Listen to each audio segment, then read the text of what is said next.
ലൈലയുടെ കണ്ണുകളിൽ പഴയ ഓർമ്മകളുടെ ഒരു നിഴൽ അവൻ കണ്ടു. ആര്യൻ അവളെ കൂടുതൽ അടുത്തേക്ക് ചേർത്ത് നിർത്തി. ലൈല, നീ പറഞ്ഞു വരുന്നത് എനിക്ക് വ്യക്തമാകുന്നില്ല. വാപ്പ വന്നാൽ ഉമ്മയ്ക്ക് എന്തിനാ ഇത്ര പേടി? അവൻ ആകാംക്ഷയോടെ അവളോട് ചോദിച്ചു. ആര്യ, ഞാൻ 10ാം ക്ലാസ്സിൽ പഠിക്കുമ്പോഴുള്ള വെക്കേഷൻ എനിക്ക് മറക്കാൻ പറ്റില്ല. വാപ്പ വന്നാൽ പിന്നെ ഉമ്മയെ കാണാൻ കിട്ടില്ല. മോളെ, നീ ഉമ്മുമ്മയുടെ അടുത്തേക്ക് പോയിക്കോ. ഇവിടെ നിന്നാൽ നിനക്ക് പഠിക്കാൻ പറ്റില്ല. വാപ്പ വന്ന ഒരു ദിവസം ഉമ്മ എന്നെ മുറിയിലേക്ക് വിളിച്ച് പറഞ്ഞു. അപ്പോൾ ഉമ്മയുടെ കണ്ണുകൾ നിറഞ്ഞൊഴുകുന്നുണ്ടായിരുന്നു. വാപ്പയ്ക്ക് ഉമ്മയുടെ മനസ്സറിയണ്ട, ഉടൽ മാത്രം മതി. പകലെന്നില്ല രാത്രിയെന്നില്ലാതെ വാപ്പ തൻ്റെ ആഗ്രഹങ്ങൾ തീർക്കുമ്പോൾ ഉമ്മയ്ക്ക് ശ്വാസം മുട്ടും. പുറത്തു നിൽക്കുന്ന എനിക്ക് പലപ്പോഴും ഉമ്മയുടെ വേദന കലർന്ന ആ ഞരക്കങ്ങൾ കേൾക്കാമായിരുന്നു. ഉമ്മ കരയുന്നത് ഞാൻ കണ്ടിട്ടുണ്ട്. വാപ്പ തൻ്റെ കാര്യം മാത്രം നോക്കി വന്യമായി പെരുമാറുമ്പോൾ ഉമ്മ അതൊക്കെ സഹിച്ചു നിൽക്കും. വാപ്പ ഗൾഫിലായതുകൊണ്ട് മാത്രമാണ് ഉമ്മയുടെ ഈ ചന്തം ഇപ്പോഴും ഇങ്ങനെ ഇരിക്കുന്നത്. അയാൾ ഇവിടെ ഉണ്ടായിരുന്നെങ്കിൽ ഉമ്മയെ എന്നും കളിച്ച് തകർത്ത് കളഞ്ഞേനെ. ലൈലയുടെ വാക്കുകൾ കേട്ട ആര്യൻ്റെ ഉള്ളിൽ പകയും കാമവും ഒരേപോലെ തിളച്ചു. അപ്പോൾ സുഹൈല ദാഹിക്കുന്നത് സ്നേഹമുള്ള ഒരു പുരുഷന് വേണ്ടിയാണ്. വന്യത മാത്രം പോരാ, അവളുടെ ഉടലിനെ അറിഞ്ഞു സുഖിപ്പിക്കുന്ന ഒരാൺകരുത്താണ് അവൾക്ക് വേണ്ടത്. വാപ്പയില്ലാത്ത ഈ ഒരു വർഷം അവൾ അനുഭവിച്ച ആ ശൂന്യത, അത് മാറ്റാൻ തനിക്ക് കഴിയും. ആര്യൻ ഓരോന്ന് ആലോചിച്ചുകൊണ്ട് ലൈലയുടെ തോളിൽ കൈവച്ചു. സാരമില്ല ലൈല, ഉമ്മയുടെ വിഷമം മാറ്റാൻ നമുക്ക് നോക്കാം. ഉമ്മയെ നമുക്ക് ജിമ്മിൽ കൊണ്ടുപോകാം. വ്യായാമം ചെയ്താൽ ഉമ്മയുടെ മനസ്സിനും ശരീരത്തിനും നല്ലൊരു ഉന്മേഷം കിട്ടും. ആര്യൻ അവളെ പറഞ്ഞ് ആശ്വസിപ്പിച്ചു. അന്നേ ദിവസം വൈകുന്നേരം കോളേജ് വിടാൻ നേരത്ത് സുഹൈല ടീച്ചർ തൻ്റെ കാറിനടുത്തേക്ക് നടന്നു പോവുകയായിരുന്നു.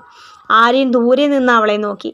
ലൈല പറഞ്ഞ കാര്യങ്ങൾ അറിഞ്ഞതിന് ശേഷം സുഹൈലയോടുള്ള അവൻ്റെ നോട്ടം മാറി. സുഹൈല കാറിൻ്റെ ഡോർ തുറക്കാൻ നേരത്ത് ആര്യനെ ഒന്ന് പാളി നോക്കി. അവളുടെ കണ്ണുകളിൽ ഒരു വല്ലാത്ത തളർച്ചയും എന്നാൽ തന്നെ ആരെങ്കിലും ഒന്ന് ചേർത്ത് പിടിച്ചിരുന്നെങ്കിൽ എന്ന ആഗ്രഹവും നിഴലിക്കുന്നുണ്ടായിരുന്നു. ആര്യൻ പതുക്കെ അവളുടെ അടുത്തേക്ക് നടന്നു. ടീച്ചറെ, ലൈല പറഞ്ഞു ടീച്ചർക്ക് ബോഡി ഫിറ്റാക്കാൻ താല്പര്യമുണ്ടെന്ന്.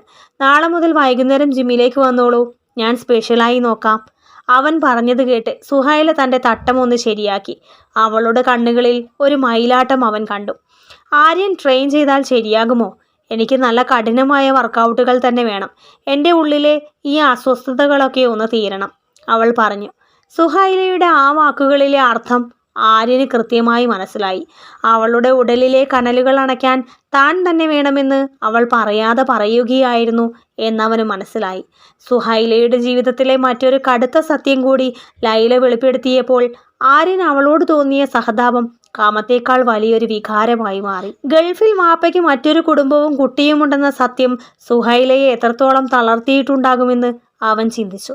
കഴിഞ്ഞ തവണ വാപ്പ വന്നപ്പോൾ പെട്ടെന്ന് മടങ്ങിപ്പോയതിൻ്റെ കാരണം അറബിയുടെ മരണമായിരുന്നില്ല, മറിച്ച് തൻ്റെ 2ാമത്തെ കുടുംബത്തിലേക്കുള്ള ഓട്ടമായിരുന്നു. ഉമ്മയ്ക്ക് ആരോടും പരാതിയില്ല. വീട്ടുകാർ ആലോചിച്ച് നടത്തിയ കല്യാണമല്ലേ. പക്ഷെ ഉള്ളിൽ ഉമ്മ നീറുകയാണ്.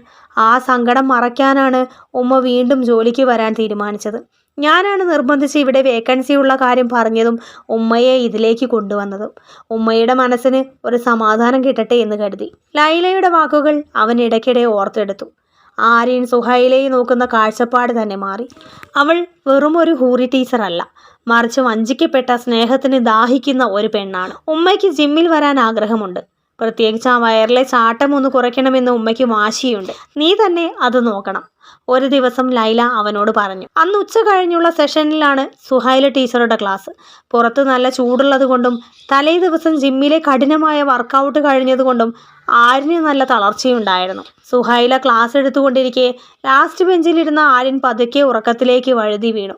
ബോർഡിൽ എഴുതിക്കൊണ്ടിരുന്ന സുഹൈല തിരിഞ്ഞു നോക്കിയപ്പോൾ കണ്ടത് വായും പൊളിച്ചുറങ്ങുന്ന ആര്യനെയാണ്.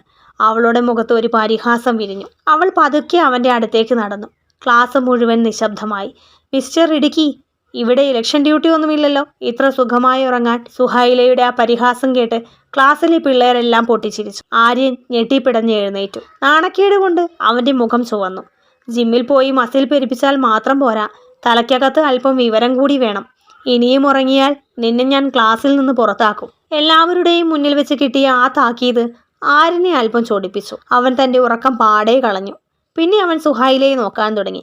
പക്ഷെ ആ നോട്ടം ഒരു വിദ്യാർത്ഥിനിയുടേതായിരുന്നില്ല. ചൂരൽ വീശി ഗൗരവത്തിൽ നിൽക്കുന്ന സുഹൈലയുടെ ഉടലിലേക്കായിരുന്നു അവൻ്റെ കണ്ണുകൾ ചൂഴ്ന്നിറങ്ങിയത്.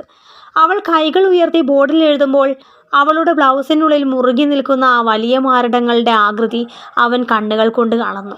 വിയർപ്പ് തുള്ളികൾ അവളുടെ കഴുത്തിലൂടെ ഇറങ്ങി കക്ഷത്തിലെ നനവിലേക്ക് പടരുന്നത് അവൻ വശ്യമായ നോട്ടത്തോടെ നോക്കി നിന്നു. തട്ടത്തിനിടയിലൂടെ കാണുന്ന ആ വെളുത്ത കഴുത്തിലെ വിയർപ്പ് മണം പോലും തനിക്ക് കിട്ടുന്നുണ്ടെന്ന് അവൻ വെറുതെ മോഹിച്ചു. തന്നോട് കലിപ്പിൽ നിൽക്കുന്ന ഈ പെണ്ണിനെ വൈകുന്നേരം ജിമ്മിൽ വെച്ച് എങ്ങനെ മെരിക്കണം എന്നവൻ മനസ്സിൽ പ്ലാൻ ചെയ്തു. വൈകുന്നേരം 6 മണിയായപ്പോൾ ലൈലയോടൊപ്പം സുഹൈല ജിമ്മിലെത്തി. കോളേജിലെ ആ സാരിയും തട്ടവും മാറി അവരിപ്പോൾ ഒരു സ്പോർട്സ് ലുക്കിലായിരുന്നു. ഒരു ടൈറ്റ് ജിം പാൻസും ശരീരം മുട്ടിച്ചേർന്ന് നിൽക്കുന്ന ഒരു ഫുൾ സ്ലീവ് ടോപ്പും. ആ വസ്ത്രം അവളുടെ വിരിഞ്ഞ ഉടലിനെ ഒട്ടും മറച്ചു വെച്ചില്ല. ആര്യൻ തൻ്റെ പേശികൾ വിറപ്പിച്ചുകൊണ്ട് അവരുടെ അടുത്തേക്ക് നടന്നു. അവൻ്റെ മുഖത്തൊരു കൗശലക്കാരൻ്റെ ചിരിയുണ്ടായിരുന്നു. ടീച്ചറെ, ക്ലാസ്സിലെ കലിപ്പൊക്കെ അവിടെ കഴിഞ്ഞു. ഇവിടെ ഞാൻ പറയുന്നതാണ് നിയമം. ഉറങ്ങിയതിന് പകരം ഇന്ന് ഞാൻ ടീച്ചറെ കൊണ്ട് നല്ലവണ്ണം പണിയെടുപ്പിക്കും, കുസൃതി ചിരിയോടെ അവൻ പറഞ്ഞു. ലൈല ചിരിച്ചുകൊണ്ട് മറ്റൊരു മെഷീനിലേക്ക് പോയി. സുഹൈല ആര്യനെ ഒന്ന് അടിമുടി നോക്കി. അവൻ്റെ വിയർപ്പിൽ തിളങ്ങുന്ന കരുത്തുറ്റ തോളുകളും ഉറച്ച നെഞ്ചും കണ്ടപ്പോൾ അവളുടെ ഉള്ളിലെ ആ ഗൗരവം പതുക്കെ അലിഞ്ഞുപോയി. നീ എന്നെ അത്രയ്ക്ക് കഷ്ടപ്പെടുത്തുമോ? നോക്കാം നിന്റെ ട്രെയിനിങ് എത്രത്തോളം ഉണ്ടെന്ന്. ചെറുചിരിയോടെ സുഹൈല അവന് മറുപടി നൽകി. ആര്യൻ അവളെ വാമപ്പ് ചെയ്യിപ്പിക്കാൻ തുടങ്ങി. പതുക്കെ അവളുടെ അരക്കെട്ടിൽ കൈവച്ച് പൊസിഷൻ ശരിയാക്കുമ്പോൾ ആര്യൻ്റെ പരുക്കൻ കൈകളുടെ സ്പർശനം സുഹൈലയുടെ ഉള്ളിൽ മിന്നൽ പിണർ സൃഷ്ടിച്ചു. ടീച്ചറെ, ക്ലാസ്സിൽ വെച്ച് എന്നെ വഴക്ക് പറഞ്ഞപ്പോൾ ഇത്രയും ചൂട് തോന്നിയിരുന്നില്ല. ഇതിപ്പോൾ ടീച്ചർ വല്ലാതെ വിയർക്കുന്നുണ്ടല്ലോ. ആര്യൻ അവളുടെ കാതോരം മന്ത്രിച്ചു. സുഹൈലയുടെ ശ്വാസം വേഗത്തിലായി. അവൾ ഒന്നും മിണ്ടിയില്ലെങ്കിലും അവളുടെ ആവേശത്തോടെയുള്ള നോട്ടം ആര്യന് നൽകിയത് ഒരു പച്ചക്കൊടിയായിരുന്നു. ജിമ്മിലെ ഇരുമ്പ് തണ്ടുകളുടെ ശബ്ദത്തിനിടയിൽ ഒരു അധ്യാപികയും വിദ്യാർത്ഥിയും തമ്മിലുള്ള ബന്ധം പുതിയൊരു തലത്തിലേക്ക് മാറുകയായിരുന്നു. ദിവസങ്ങൾ കടന്നുപോയി. ജിമ്മിലെ കഠിനമായ വർക്കൗട്ടിലൂടെ സുഹൈലയുടെ ശരീരത്തിൽ വലിയ മാറ്റങ്ങൾ സംഭവിച്ചു. ആര്യൻ്റെ കൃത്യമായ ട്രെയിനിങ് കാരണം അവളുടെ ചാടിയ വയർ കുറഞ്ഞു. ഉടൽ കൂടുതൽ ഉറപ്പുള്ളതും വശ്യവുമായി മാറി. പ്രായം 30കളുടെ അവസാനത്തിലാണെങ്കിലും സുഹൈല ഇപ്പോൾ 20കളിൽ നിൽക്കുന്ന ഒരു പെണ്ണിൻ്റെ ഓജസ്സിലായിരുന്നു. ജിമ്മിലെ തിരക്കുകൾ ഒഴിയുന്ന വൈകുന്നേരങ്ങളിൽ ആര്യൻ സുഹൈലയ്ക്ക് പ്രത്യേക പരിഗണന നൽകി. ലൈല പലപ്പോഴും നേരത്തെ പോകും. ആ സമയം ആര്യനും സുഹൈലയും മാത്രമാകും ആ വലിയ ജിമ്മിൽ.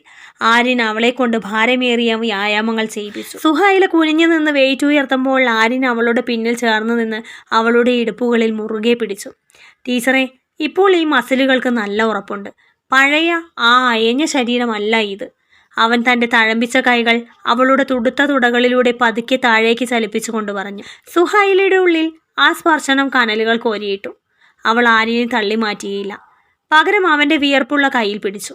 നീ എന്നെ ഇത്രയധികം മാറ്റുമെന്ന് ഞാൻ കരുതിയില്ല ആര്യ. ഇപ്പോൾ കണ്ണാടിയിൽ നോക്കുമ്പോൾ എനിക്ക് എന്നെ തന്നെ പേടിയാണ്. ആരും കൊതിക്കുന്ന ഒരു രൂപമായി ഞാൻ മാറുന്നു.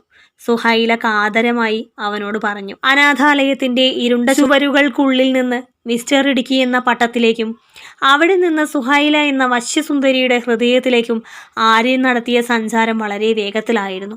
ഓരോ ദിവസവും ജിമ്മിലെ നിമിഷങ്ങൾ അവരുടെ ബന്ധത്തിൻ്റെ ആഴം കൂട്ടി. ജിമ്മിൽ വരുമ്പോൾ സുഹൈല ധരിക്കുന്ന വസ്ത്രങ്ങളിൽ പോലും ഒരു മാറ്റം വന്നു തുടങ്ങി. തൻ്റെ ഉടൽ ഭംഗി ആര്യനെ കാണിക്കാൻ എന്നോണം കൂടുതൽ ഇറുകിയതും ആകർഷകവുമായ വസ്ത്രങ്ങളാണ് അവൾ തിരഞ്ഞെടുത്തത്. ആധുനികമായ ജിം വസ്ത്രങ്ങൾ അവളുടെ വിരിഞ്ഞ ഉടലിനെ ശരിക്കും ഒരു ശില്പം പോലെ എടുത്തു കാണിച്ചു. വർക്കൗട്ട് കഴിഞ്ഞ് വിയർപ്പിൽ കുതിർന്നു നിൽക്കുന്ന സുഹൈലയുടെ ഓരോ ചലനങ്ങളും ആര്യൻ്റെ ഉള്ളിൽ കാമത്തിൻ്റെ വിത്തുകൾ പാകി. ജിമ്മിലെ ട്രെയിനിങ്ങിനപ്പുറം അവർ ഒരു ചെറിയ കുടുംബം പോലെ ഒത്തുചേരാൻ തുടങ്ങി. ക്ലാസ് കഴിഞ്ഞുള്ള വൈകുന്നേരങ്ങളിൽ ലൈലയും അവളുടെ ഉറ്റ സുഹൃത്തായ ഷെറിനും ആര്യനും സുഹൈലയും ചേർന്ന നഗരത്തിലെ വലിയ റെസ്റ്റോറൻറ്റുകളിൽ ഭക്ഷണത്തിനായി പോയി. പുറമേ കാണുമ്പോൾ ലൈലയുടെ പ്രിയപ്പെട്ട സുഹൃത്ത് എന്ന നിലയിലാണ് ആര്യനെ എല്ലാവരും കണ്ടിരുന്നത്. എന്നാൽ ആ തീന്മേശകൾക്ക് താഴെ ആരും അറിയാതെ ആര്യൻ്റെയും സുഹൈലയുടെയും കാലുകൾ തമ്മിൽ കോർക്കുന്നതും നോട്ടങ്ങൾ കൊണ്ട് പരസ്പരം രഹസ്യങ്ങൾ കൈമാറുന്നതും ലൈലയോ ഷെറിനോ അറിഞ്ഞതേയില്ല. അവധി ദിവസങ്ങളിൽ അവർ 4 പേരും ചേർന്ന് അടുത്തുള്ള ഹിൽ സ്റ്റേഷനുകളിലേക്ക് ചെറിയ ട്രിപ്പുകൾ പോയി. മൂടൽ മഞ്ഞുള്ള ആ മലനിരകളിൽ വെച്ച് ലൈലയും ഷെറിനും ഫോട്ടോകൾ എടുക്കുന്ന തിരക്കിലായിരിക്കുമ്പോൾ ആര്യൻ സുഹൈലയുടെ അരികിൽ ചേർന്ന് നിന്നു. ആ തണുപ്പിലും ആര്യൻ്റെ സാമീപ്യം സുഹൈലയ്ക്ക് വല്ലാത്തൊരു ചൂട് നൽകി. ലൈലയുടെ സുഹൃത്ത് എന്ന ലേബലിൽ നിന്ന് സുഹൈലയുടെ ഏറ്റവും അടുത്ത സുഹൃത്ത് എന്ന പദവിയിലേക്ക് ആര്യൻ പതുക്കെ ഉയരുകയായിരുന്നു. ആര്യൻ്റെ 21ാം ജന്മദിനം വന്നപ്പോൾ സുഹൈല അവനൊരു വലിയ സർപ്രൈസ് ഒരുക്കിയിരുന്നു. ആര്യൻ എന്നും സ്വപ്നം കണ്ടിരുന്ന ഒരു വില കൂടിയ ബൈക്ക് അവൾ അവന് സമ്മാനമായി നൽകി. എൻ്റെ മോളുടെ ഏറ്റവും നല്ല സുഹൃത്തിന് ഉമ്മയുടെ വക ഒരു ചെറിയ സമ്മാനം എന്നവൾ മറ്റുള്ളവർക്ക് മുന്നിൽ പറഞ്ഞെങ്കിലും ആ താക്കോൽ ആര്യൻ്റെ കയ്യിലേക്ക് കൊടുക്കുമ്പോൾ അവളുടെ വിരലുകൾ അവൻ്റെ പരുക്കൻ ഉള്ളം കൈയിൽ കാമാവേശത്തിൻ്റെ ഒരടയാളം രേഖപ്പെടുത്തി. ആ സമ്മാനം ആര്യനെ സുഹൈലയോട് കൂടുതൽ കടപ്പാടുള്ളവനാക്കി. വർഷങ്ങളായി വാപ്പയുടെ അവഗണനയിലും ഗൾഫിലെ അയാളുടെ മറ്റൊരു കുടുംബത്തെക്കുറിച്ചുള്ള ചിന്തയിലും നീറിക്കഴിഞ്ഞിരുന്ന സുഹൈല ഇപ്പോൾ പഴയതിനേക്കാൾ സന്തോഷവതിയായിരുന്നു. ഉമ്മയുടെ ആ മുഖത്തെ തെളിച്ചവും ചിരിയും കണ്ട് ലൈലയും വല്ലാതെ സന്തോഷിച്ചു. ആര്യൻ വന്നതിന് ശേഷമാണ് ഉമ്മ ശരിക്കും ചിരിച്ചു തുടങ്ങിയത് എന്ന് ലൈല ഷെറിനോട് അഭിമാനത്തോടെ പറഞ്ഞു. ആര്യൻ തങ്ങളുടെ കുടുംബത്തിലേക്ക് കൊണ്ടുവന്ന മാറ്റം ലൈലയ്ക്ക് അവനോടുള്ള വിശ്വാസം വർദ്ധിപ്പിച്ചു. എന്നാൽ ആര്യൻ്റെ ഉള്ളിൽ നടന്നിരുന്നത് മറ്റൊരു പോരാട്ടമായിരുന്നു.